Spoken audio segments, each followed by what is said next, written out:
feels good to be back in Naan. Feels good.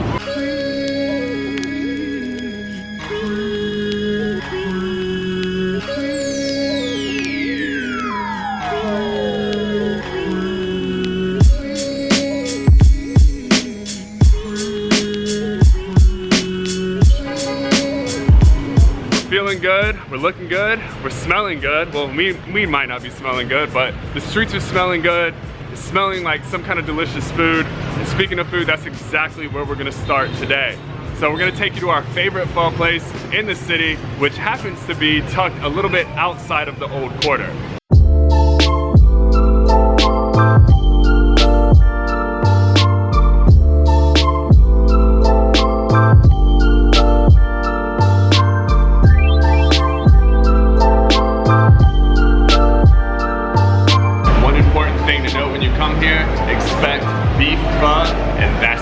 They do one thing and they do it extremely well. It's literally the best pho that you'll find in this city.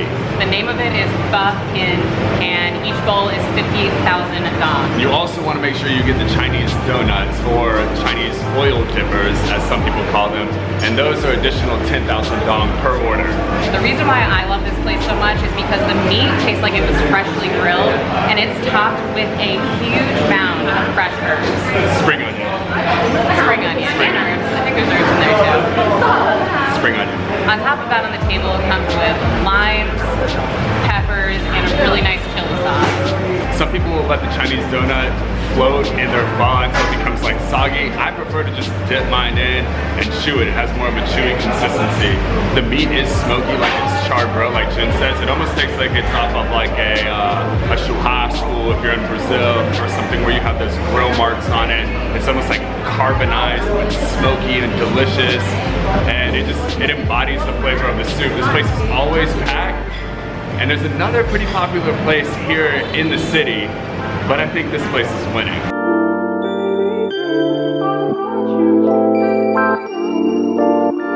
We're now headed to Old Quarter, but not just any part of Old Quarter, an iconic landmark of Old Quarter. It's more commonly known now as Turtle Lake, and there's a little legend behind it.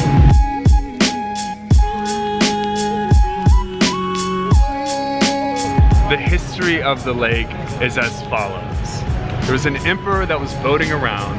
A golden turtle god came up and said, hey man, I'm gonna need my sword back from you. I need to give it to my master called the Dragon King. The Dragon King, not drag queen.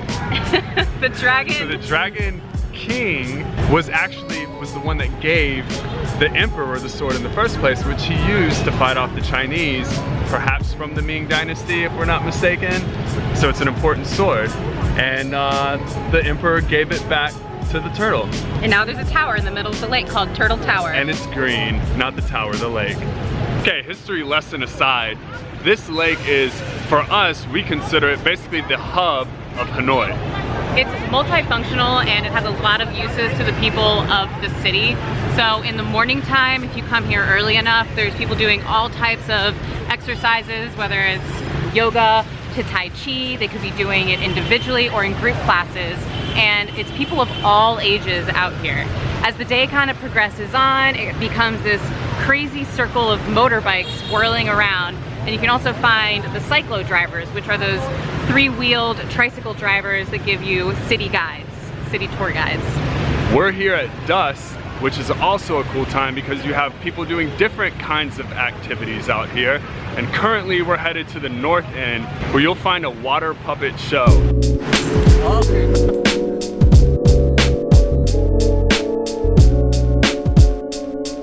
Here we are in downtown Hanoi, Old Quarter. You can see and hear how hectic it is. Yeah, so basically once you walk into Old Quarter, the traffic lights kind of disappear, the crosswalks disappear, and it's a free-for-all. So it's this giant sea of motorbikes, pedestrians, vendors, sellers, and it somehow is a beautiful chaos. You have to cross the street here with a lot of confidence. That's the #1 rule we're gonna give you.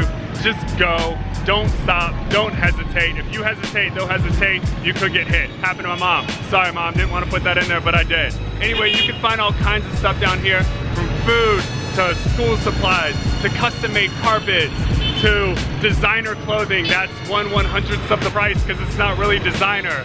You name it, you're gonna find it here in Fiat Corner, and it's gonna be extremely discounted. The one thing that you want to practice is patience with everything. Patience with traffic, patience with vendors, just patience all around, and you'll be in good shape. The businesses kind of overflow onto the sidewalk, sometimes even into the streets.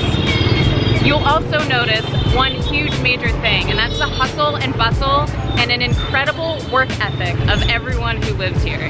This place is basically a clash of times. Its history dates back more than 1,000 years. Old Corner was really established by craftsmen who lived out on the countryside and moved in to kind of establish a new life.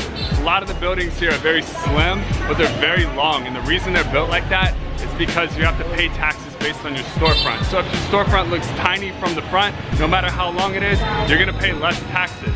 This place went through a facelift through the French, and you can tell that they still left their influences here, because as you're walking down the street, you'll see baguettes being sold, banh mi's are super common. There's also some French colonial architecture around the city. It's just really impressive to walk around and look around. At nighttime, some streets really transform into these various food scenes and the place to be. So we're actually on our way to a place called Fiat Corner, where the beers are only 15 cents. Where the beer flows like water.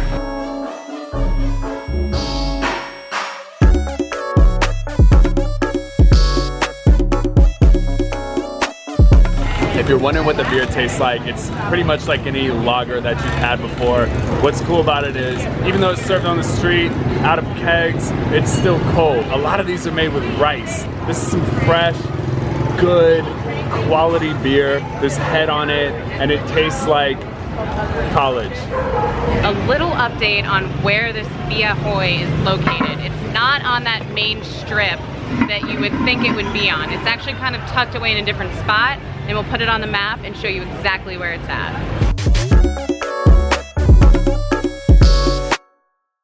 Alright, we're fully loaded on fresh, delicious, and cheap Vietnamese beer. And now we're headed to that water puppet show I was telling you about earlier. If you don't know what water puppetry is, it is huge in the Vietnamese art culture. It's primarily based off the wet rice civilization here in Vietnam. It's been around for years.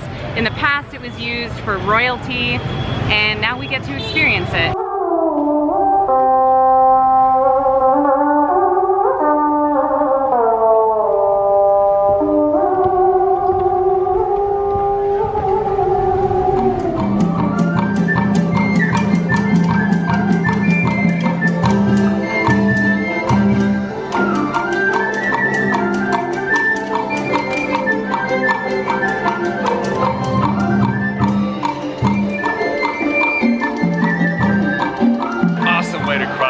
A little bit under an hour of your time and gain some history while you're at it.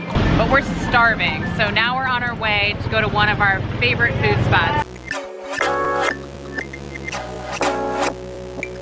We are walking through this crazy narrow passageway and up a stairwell to get this dish called Boontang, Bootang, I don't even know.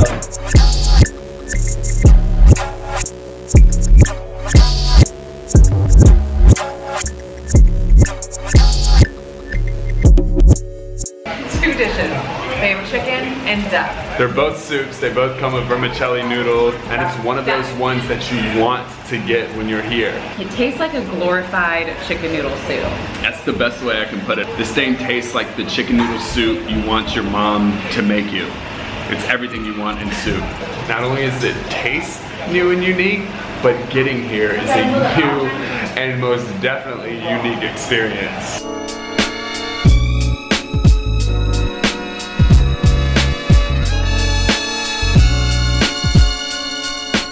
And if you don't know, now you know. The belly full, but me hungry still. Cheers to myself. You're telling me that they're extinct. Completely extinct. The type of tortoise in the legend is extinct. Tortoises in a legend could be any kind of tortoise. It could be a mythological tortoise. You know how many types of tortoises there are? A lot.